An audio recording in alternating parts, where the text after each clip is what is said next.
Hi friends, welcome to Booms Tamil. வாங்க இன்னைக்கு நம்ம என்ன பார்க்க போறோம்னா மொச்சை தான் பார்க்க போறோம்.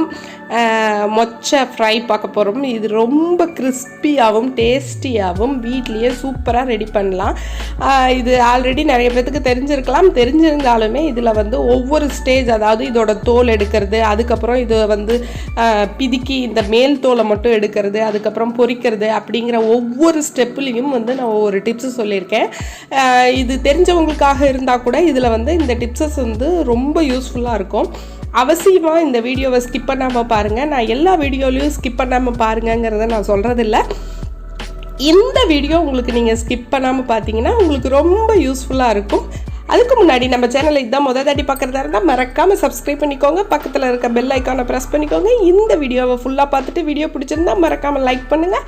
உபயோகமாக இருந்தது அப்படின்னா மறக்காமல் கீழே கமெண்ட்டில் சொல்லுங்கள். உங்கள் கமெண்ட்ஸ் தான் எங்களுக்கு பெரிய மோட்டிவேஷனாக இருக்கும். வாங்க வீடியோக்குள்ளே போகலாம். இப்போ வந்து ஃபஸ்ட்டு வந்து நம்ம மொச்சையை எடுத்துக்கணும். மொச்சையை வந்து இது வந்து பச்சையாக ஃப்ரெஷ்ஷாக இருக்குது, அதனால் வந்து இது மட்டும் பண்ணிக்கிட்டால் போதும். இப்போ பாருங்கள், இந்த மாதிரி நம்ம கார்னரை சும்மா இப்படி கிளி போட்டுட்டோம்னா உரிக்கிறதுக்கு ரொம்ப ஈஸியாக இருக்கும். இப்போ பாருங்கள், இப்படின்னா வந்துடும். நம்ம கொஞ்சமாக செய்யக்குள்ளே இப்படி கிள்ளி எடுக்கிறப்போ நமக்கு கை வலிக்காது. அதே டைம் நம்ம செய்யக்குள்ளே வந்து இந்த மாதிரி நம்ம கிள்ளிகிட்டே இருந்தோம்னா கை வலி எடுத்துக்கும். இந்த மாதிரி நம்ம அருவாமனையில் வந்து கட் பண்ணி நம்ம உரித்து எடுத்தோம்னா நமக்கு வந்து ரொம்ப ஈஸியாக வரும். நிறைய வந்து நம்மளால் உரிக்க முடியும். ஒரு தாட்டி உக்காந்து நம்ம வந்து 2 பேர் செய்கிற மாதிரி இருந்தால் ஒருத்தர் வந்து இந்த மாதிரி இப்படி கட் பண்ணி போட்டு இன்னொருத்தர் வந்து நம்ம உரித்தோம்னா ரொம்ப ஈஸியாக உரிச்சிடலாம். இது வந்து நமக்கு ஃபஸ்ட்டு ஸ்டெப் அப்படின்னு வச்சுக்கலாம். இந்த மாதிரி இது வந்து ஃப்ரெஷ்ஷாக இருக்குது. இப்போது இது வந்து நேற்று தான் வாங்கிட்டு வந்தது. இது வந்து ஃப்ரெஷ்ஷாக இருக்குது. இது இன்னொரு 2 நாள் ஆயிருச்சுன்னா கொஞ்சம் இந்த மாதிரி காஞ்சி இந்த மாதிரி வரும். அந்த மாதிரி கொஞ்சம் காஞ்சிருச்சுன்னா இது வந்து இன்னும் உரிக்கிறதுக்கு ஈஸியாக இருக்கும். பட் முளப்பு வந்துடும். நம்ம வந்து இன்கேஸ் நமக்கு அந்த மாதிரி சுச்சுவேஷனில் இருந்தால் இந்த 2 பக்கமும் இப்படி கட் பண்ணிவிட்டு இப்படி அந்த மாதிரி நம்ம காய் ஏதாவது தெரியாமல் வாங்கிட்டு வந்துட்டோம், இல்லை வாங்கிட்டு வந்து 2 நாள் ஆகிடுச்சு அப்படின்னா இந்த மாதிரி 2 பக்கமும் கட் பண்ணி நம்ம எல்லாத்தையும் போட்டுட்டு இப்படி இந்த காய் எல்லாத்தையும் வந்து இப்படி பிசைஞ்சு விட்டோம்னாவே இப்படி கொட்டையெல்லாம் வந்து தனியாக கீழே விழும். அதுக்கப்புறம் மீதி இருக்கிறதெல்லாம் மட்டும் இப்படி எடுத்து நம்ம க்ளீன் பண்ணிட்டோம்னா ஈஸியாக இதை க்ளீன் பண்ணி எடுத்துடலாம். இந்த மாதிரி நம்ம நிறைய செய்யக்குள்ளே வந்து இந்த டிப்பு வந்து ரொம்ப யூஸ்ஃபுல்லாக இருக்கும். நம்ம கொஞ்சமாக பிரிக்கக்குள்ளே நமக்கு வந்து இந்த மாதிரி அருவாமனையில் வச்சு பிரிக்க வேண்டிய அவசியம் கிடையாது. நிறைய செய்யக்குள்ளே இது வந்து நமக்கு ரொம்ப ஹெல்ப்பாக இருக்கும். 1 கிலோ 2 கிலோவை விட்டுட்டு ஒரு 5 கிலோ 6 கிலோ அந்த மாதிரிலாம் நம்ம 5 கிலோலாம் உரிக்கக்குள்ளே இந்த மாதிரி பண்ணோம்னா நமக்கு ரொம்ப நல்லா வரும். பாருங்கள், இப்படி இந்த மாதிரி எடுத்துக்கணும். இந்த மாதிரி எடுத்துக்கிட்டு இந்த கொட்டையை வந்து இப்போ இந்த மொச்சையை வந்து இதை வந்து நம்ம தண்ணியில் வந்து ஊற போட்டுக்கணும். இப்போ தண்ணியில் வந்து நம்ம இன்றைக்கி ஊற போட்டோம்னா இந்த மாதிரி இதை வந்து இன்றைக்கி நம்ம இதை வந்து ஊற போட்டோம்னா நாளைக்கு விட்டு நாளான்னைக்கு உரிச்சிங்கன்னா உங்களுக்கு ரொம்ப ஈஸியாக உரிக்க முடியும். நாளைக்கே உரிக்கலாம், தப்பில்லை. ஒரு 2 hours 3 hours உரிப்பாங்க. அந்த மாதிரி உரிச்சா கொஞ்சம் கஷ்டமாக இருக்கும். நிறைய குவான்டிட்டியெல்லாம் நம்ம பண்ணுற மாதிரி இருந்தால் நாளைக்கு விட்டு அந்த தண்ணியை வந்து இப்போ இன்றைக்கி காலையில் இப்போ ஊற போடுறோம் அப்படின்னா நாளைக்கு காலையில் அந்த தண்ணியை வந்து அலசிட்டு தண்ணியை வடிச்சிட்டு வேறு தண்ணி ஊற்றிடணும், இல்லைன்னா புளிச்சிடும். நாளைக்கு தண்ணியை மாற்றி வச்சுட்டு நாளான்னைக்கு அதை உரிச்சிங்கன்னா உங்களுக்கு உரிக்கிறதுக்கு அந்த தோல் எடுக்கிறதுக்கு பிதுக்கிறது அப்படின்னு சொல்லுவாங்க. அந்த பிதுக்கக்குள்ளே நமக்கு ரொம்ப ஈஸியாக வரும். இப்போ பாருங்கள், இப்போ நம்ம இன்றைக்கி வந்து இதை உரித்து போட்டுடலாம். நம்ம வந்து நாளைக்கு தண்ணி மாற்றலாம். நாளான்னைக்கு நம்ம எப்படி இதை வந்து பிதுக்கிறது வந்து நாளைக்கு பிதுக்கக்குள்ளே எப்படி இருக்கும். இப்போ பாருங்கள், இப்போ இதை வந்து நம்ம இப்போ தானே போட்டோம். இது பாருங்கள், இது தோல் வராது. இப்படின்னா இப்படி வராது. இதுவே நம்ம நாளைக்கு செஞ்சோம்னா ஈஸியாக இருக்கும். இப்போ பாருங்கள், இது இன்றைக்கி வந்து உரிச்சி தண்ணியில் ஊற வச்சுருக்கேன். இது வந்து நேற்று ஊற வச்சது. பாருங்கள், கலர் டிஃப்ரென்ஸ் தெரியும். இதை வந்து நல்லா இப்போ வந்து நேற்று ஊற வச்சதை வந்து அந்த கொஞ்சம் புளிச்ச மாதிரி நுரக்கட்டிகிட்டு இருக்கும் தண்ணி. அந்த தண்ணியெல்லாம் ஊற்றிட்டு திரும்ப ஒரு தாட்டி தண்ணியில் கழுவிட்டு திரும்ப தண்ணி ஊற்றி வச்சுருக்கேன். இப்போ பாருங்கள், இதை வந்து நீங்கள் பிதுக்குனீங்கன்னா, அதாவது தோல் எடுக்க ட்ரை பண்ணிங்கன்னா வர்றதுக்கு வந்து கொஞ்சம் கஷ்டமாக இருக்கும், ஹார்டாக இருக்கும். இப்படின்னா வர்றது கொஞ்சம் கஷ்டமாக இருக்கும். ஆனால் இதை வந்து நீங்கள் இப்படினீங்கனாவே ஈஸியாக நமக்கு வந்து தோல் வந்து பிரிஞ்சு வந்துடும். இது எடுக்கக்குள்ள அதில் இருந்து அந்த எலசு பச்சையாக இருக்குல்ல, இதை எடுத்து வச்சு இதை தனியாக சுண்டல் செஞ்சிங்கன்னா சூப்பராக இருக்கும். இல்லை இதை தனியாக ஊற வச்சு இதை தனியாக பிதுக்கி வந்து நீங்கள் தோல் எடுத்துகிட்டு இதை வந்து நீங்கள் தனியாக பொரிச்சிங்கனாலும் நல்லாயிருக்கும். ஆனால் சுண்டல் செஞ்சால் நல்லாயிருக்கும். இந்த மாதிரி நிறைய கொஞ்சம் குவான்டிட்டியில் நம்ம செய்யக்குள்ள தான் நமக்கு இந்த சுண்டலுக்கான ஆப்ஷன் கிடைக்கும். இப்போது இதை வந்து நான் எப்படி பிதுக்குவேன், நான் எப்படி வந்து தோல் எடுப்பேன் அப்படிங்கிறத வந்து இப்போ காட்ட போகிறேன். பாருங்கள், இதிலேருந்து நான் கொஞ்சமாக வந்து 2 கிண்ணத்தில் எடுத்து வச்சுருக்கேன்.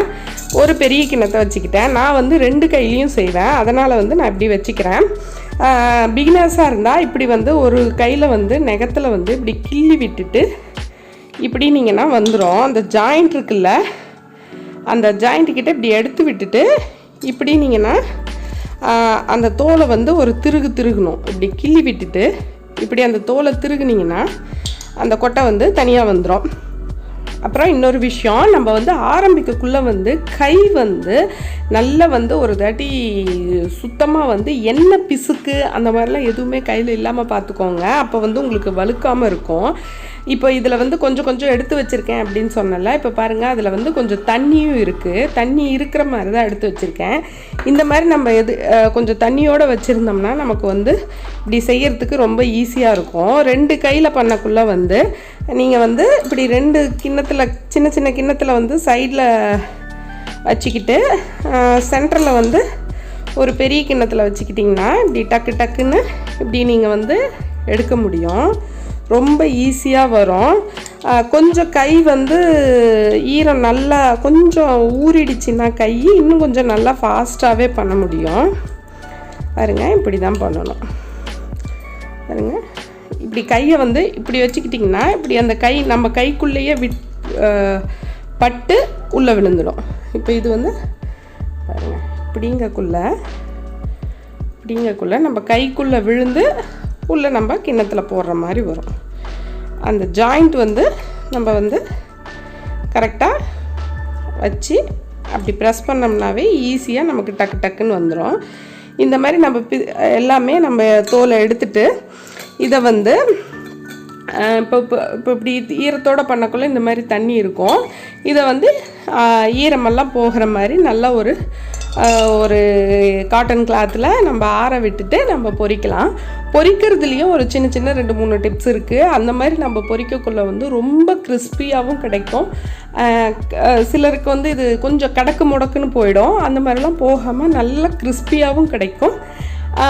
தீயாமல் ஈஸியாக எடுக்கிறதுக்கும் சில மெத்தட்ஸ் இருக்குது. நம்ம இப்போ அதை பொரிக்கக்குள்ளே பார்க்கலாம். இப்போ பாருங்கள், எண்ணெய் நல்லா கொதிச்சு வந்துட்டுருக்கு. இந்த மாதிரி நல்லா புகை போகணும். இந்த மாதிரி ஸ்டேஜில் தான் நம்ம வந்து போடணும். ஒவ்வொரு தாட்டி நம்ம மொச்சையை போடுறதுக்கு முன்னாடியும் நம்ம வந்து நல்லா ஒரு தாட்டிக்கு இன்னொரு தாட்டி வந்து நல்லா ஒரு டைம் கேப் விட்டு போடணும். நான் வந்து கரண்டியை யூஸ் பண்ணுறதில்ல. இது தாங்க நான் யூஸ் பண்ணுறது ஜல்லடை. நம்ம வந்து காய்கறி வடிகட்டுறதுக்கு யூஸ் பண்ணுவோம்ல, அந்த ஜல்லடை. நான் இப்போ ஒரு 4-5 வாய் எடுத்துட்டேன். எண்ணெய் வந்து இந்த அளவு தான் வைக்கணும். கொஞ்சம் வானிலையை விட கொஞ்சம் கம்மியாக இருக்கணும். அந்த அளவுக்கு தான் நம்ம வச்சுக்கணும். இப்போ இந்த ஜல்லடையில் தான் வந்து நான் வந்து மொச்சையை வந்து கொட்டிக்க போகிறேன். நான் வந்து ஒரு 2 கரண்டி இருக்கிற அளவுக்கு மொச்சை எடுத்துகிட்ருக்கேன். இப்போ வந்து இதுக்கு வந்து எனக்கு ஹேண்டில் இல்லை, ஹேண்டில் போயிடுச்சு. நான் வந்து இடுக்கி வச்சு தான் யூஸ் பண்ணுறேன். எனக்கு இந்த வானிலையில் பண்ணுறதுக்கு கன்வீனியண்ட்டாக இருக்குது அப்படிங்கிறதுனாலேயே இந்த ஜல்லடைக்கு வந்து நான் வந்து ஹேண்டில் வைக்காமையே வச்சுருக்கேன். உங்களுக்கு இது மட்டும் எப்படி செட் ஆகுதோ உங்கள் வானிலைக்கு செட் ஆகிற மாதிரி நீங்கள் ஒரு ஜல்லடையை ரெடி பண்ணிக்கோங்க. ஒரு வடிகட்டி நீங்கள் இப்போ ஹேண்டில் இருக்கிறதே கூட நீங்கள் வச்சுக்கலாம். இப்போ பாருங்கள், நல்லா இந்த மாதிரி புகை வரணும். வரக்குள்ளே தான் நம்ம வந்து இதை உள்ளே வைக்கணும். பாருங்கள், வச்சதும் இப்படி தெரிச்சு இப்படி வரணும். உங்களுக்கு தெரியும், வச்சதும் இப்படி தெரிச்சு இப்படி பொங்கணும். இப்படி பொங்கினாதான் உங்களுக்கு வந்து நல்லா பொரியும். இப்படி பொங்கினாதான் உங்களுக்கு நல்லா பொரியும். நம்ம கொஞ்சம் கொஞ்சமாக கரண்டியில் எடுத்து போட்டோம்னா ஸ்டார்டிங்கில் இருக்கிற அளவுக்கு நம்ம வந்து 2வது கரண்டி கொஞ்சம் போட்டுட்டு இன்னும் கொஞ்சம் போடக்குள்ளே உங்களுக்கு இந்த மாதிரி ஈவனாக வராது. அந்த ஃபஸ்ட்டு கரண்டி வந்து நல்லா பொரியும், செகண்ட் போடக்குள்ளே அந்த எண்ணெயோட அந்த ஹீட் வந்து குறைஞ்சிடும். ஆனால் இந்த மாதிரி நம்ம உள்ள அப்படியே இறக்கக்குள்ளே வந்து நமக்கு எல்லாமே ஈவனாக பொரியும். அதே மாதிரி தீயாமல் எடுக்கலாம். நம்ம அதிகமாகலாம் பொரிக்கக்குள்ள ஒன்று ஒன்றா எடுத்தோம்னா நம்ம வந்து அரிச்சு எடுக்கக்குள்ள ஒரு 4-5 இருக்கும், அது தீஞ்சிடும். இது ரொம்ப மைன்யூட்டான டைமிங்கில் எடுக்கணும், இல்லைன்னா வந்து தீஞ்சிடும், இல்லை சாஃப்டாக இருக்கும். அந்த மாதிரி ப்ராப்ளம் இருக்கிறதுனால இந்த மாதிரி பண்ணிங்கன்னா உங்களுக்கு வந்து நமக்கு அடுத்தடுத்த வாய் கண்டினியூவாக நம்ம பொரிக்கக்குள்ள ரொம்ப கன்வீனியண்ட்டாக இருக்கும். இப்போ இது சத்தம் அடங்குனதும் நம்ம எடுத்துடலாம். இப்போ பாருங்கள், இன்னும் ஒரு ஃபியூ செகண்டில் சத்தம் அடங்கிடும். இப்போ பாருங்கள், இந்தாண்டா 1-2 வந்ததையும் அப்படியே அந்த ஜல்லடியிலேயே நான் அப்படியே உள்ளே தெளிக்கிறேன். இப்படி பண்ணக்குள்ள எண்ணெயில் எந்த கசந்தும் போய் நிற்காது. அந்த காம்பு அந்த மாதிரியெல்லாம் எதுவும் எண்ணெயில் அடியில் போய் தீஞ்சு நிற்காது. எல்லாமே நமக்கு இந்த ஜல்லடியிலேயே நிற்கும். பாருங்கள், இப்போ பாருங்கள், நல்லா பூரா சத்தம் நின்றுச்சு. இப்போ நாம் இதை வடித்து எடுத்துக்க வேண்டியது தான். இது பாருங்கள், சூப்பராக நமக்கு பொரிஞ்சு ரெடி ஆகிடுச்சு. இப்போது இதே மாதிரி அடுத்த வாய் நம்ம போடக்குள்ள நம்ம ஒரு ஃபியூ செகண்ட் வெயிட் பண்ணி தான் போடணும். இப்போ இதுக்கு நமக்கு காரம், உப்பு வந்து நமக்கு காரம் மிளகாத்தூள் போட்டுக்கலாம், கரம் மசாலா போட்டுக்கலாம், இல்லை பெருங்காயத்தூள் சேர்த்திக்கலாம், இல்லை சாட் மசாலா, இந்த மாதிரி நமக்கு எப்படி பிடிக்குதோ அந்த மாதிரி நம்ம சேர்த்து உபயோகப்படுத்திக்கலாம். இப்போ பாருங்கள், இந்தாண்ட தோசைக்கல் வச்சு அதில் வந்து இதை வச்சு இது நல்லா இன்னும் கொஞ்சம் நேரம் அந்த எண்ணெய் பூரா வடிகிற வரைக்கும் வச்சுட்டு அதுக்கப்புறம் அடுத்த வாய் போட்டுக்குவேன். இந்த மாதிரி நீங்கள் பண்ணக்குள்ள ரொம்ப கன்வீனியண்ட்டாக இருக்கும். எண்ணெயில் வந்து இப்போ நான் ஒரு 5-6 வாய் போட்டு எடுத்துட்டேன். எனக்கு பாருங்கள், எண்ணெயில் எதுவுமே வந்து என்ன சொல்கிறது, எந்த ஒரு சின்ன தூசு சின்ன குப்பை அந்த மாதிரிலாம் எதுவும் இல்லாமல், அந்த மிளகில எதுவும் இல்லாமல் முளப்பு எல்லாமே வந்துடுது. ரொம்ப கன்வீனியண்ட்டாக இருக்கும். அவசியம் ட்ரை பண்ணி பாருங்கள். உங்களுக்கு இந்த வீடியோ பிடிச்சிருந்தா மறக்காமல் லைக் பண்ணுங்கள், நம்ம சேனலை சப்ஸ்கிரைப் பண்ணிக்கோங்க. இதே மாதிரி உபயோகமாக நான் அடுத்த வீடியோவில் சந்திப்போம். பாய்.